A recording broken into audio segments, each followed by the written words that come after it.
Let's go ahead and get a check of that neighborhood storm watch forecast from Fox 46 Chief Meteorologist Tara Lane. And we started out with rain, it got a little sunny, and now it's just getting plain cold, Tara. It is cold. Those temperatures are dropping, and the 70 degrees that we had yesterday afternoon, hope you enjoyed it. You're not going to feel it again anytime real soon, at least. As we scan around tonight, though, on Fox 46 radar, it's a dry scan. A couple of leftover snowflakes out near the Tennessee border. We saw a little bit of that transition to snow happening earlier in some of the highest elevations. That continues to taper off tonight. 49 was a low. So far today, 62 the high, and actually that temperature will be lower for an official low because, again, those numbers continue to fall. So we'll reach our lowest temperature at midnight. 40 degrees right now in the Queen City. We've got lots of spots already sitting in the upper 30s from Shelby up through Hickory, Statesville, Salisbury, 41 in Albemarle, and already dropping into the upper 20s in the Jefferson area. So a colder start to the day tomorrow. 6 a.m. we're down close to freezing, but still rain-free out there. No precipitation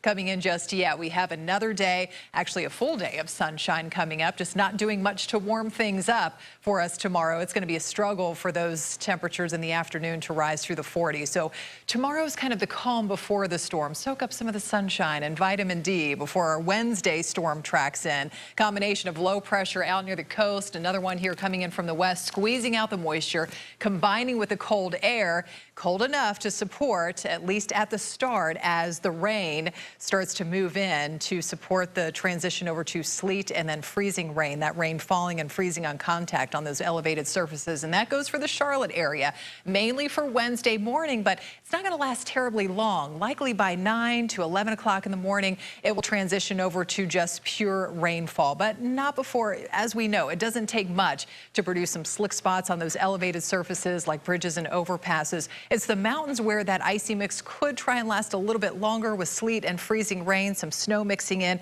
Still looking at the light icy accumulation to stay under generally a quarter of an inch. And then eventually we'll see a transition over to snow showers Wednesday night going into Thursday. Some of that could last into the afternoon. And here's what it looks like on future radar, 6:30 in the morning and beyond. Again, this is not for tomorrow. This is for Wednesday. You can see basically along the I-85 corridor, north and west, up through Statesville, the foothills, and up into the mountains. That's where we could see that sleet and freezing rain at the start, but then you can see already going into the afternoon, it makes that transition over to just pure rain. Maybe a little bit of that mix hanging on, as I mentioned, in the mountains, adding up maybe close to 2/10 of an inch in spots. And that could be enough to weigh down some tree limbs or power lines, create some power outage issues. And we'll still have to watch for maybe those few slick spots, especially on bridges and overpasses in the morning, even in the Charlotte metro. So that's the day and time frame of concern at this point.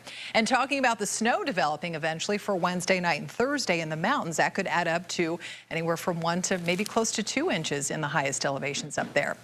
But all that being said, we're still dry tonight, but just cold. Temperatures falling eventually into the low 20s in the mountains, about 25 for a low in Morganton and Lenoir. Starting out the day tomorrow, about 32 around the Charlotte metro, only 49 for that high tomorrow, 39 on Wednesday, that neighborhood weather alert day with that icy mix happening in the morning.